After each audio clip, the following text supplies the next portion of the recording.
from Australia. I moved over to the UK in 2005, and before that, touch is played as a subject in secondary school, and we even started at primary school. So I think my first games were with my auntie when I was probably maybe about 8 or 9.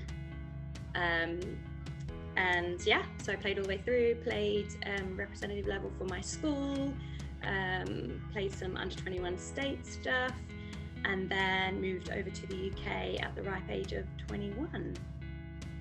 Very randomly started in touch, literally being dragged to a work sports day that had a mixed touch rugby tournament in it.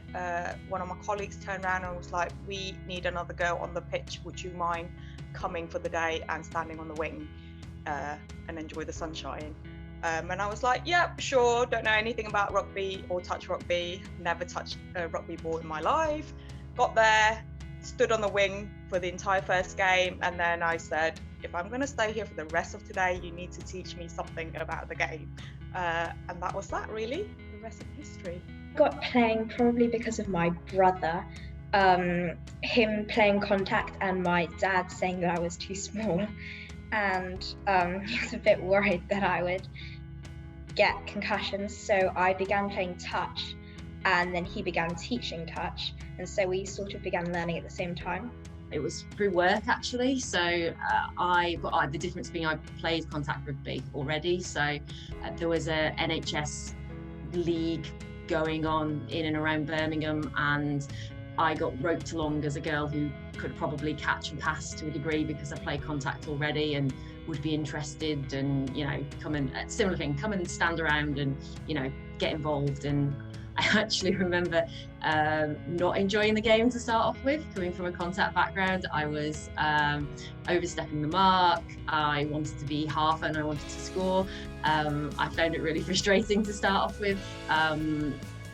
But there was something about kind of the skills involved and the fact that having played on the wing in 15s for years and stood there in the freezing cold and not get the ball very often, having just 6 players on the pitch and getting the ball in my hands and being more involved was great. So there was something about it that I really enjoyed, and then went to thought I'd best learn a bit more about the sport. Went to a development day, which actually was a Wildcats trial day at the same time, and met Sammy Phillips, and it's all her fault basically, and the rest is history, really.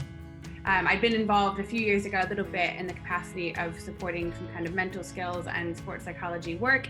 And she said, will you come back and will you kind of lead a team of other sports psychology consultants and mental skills coaches? So kind of back involved for this year.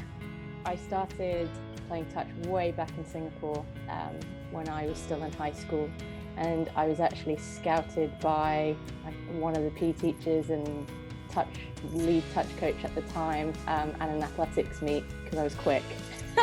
And he went, right, I want her on my team. I can teach her how to play touch, but she's got some of the attributes that I want on the team. And I went, oh, I actually don't want to play.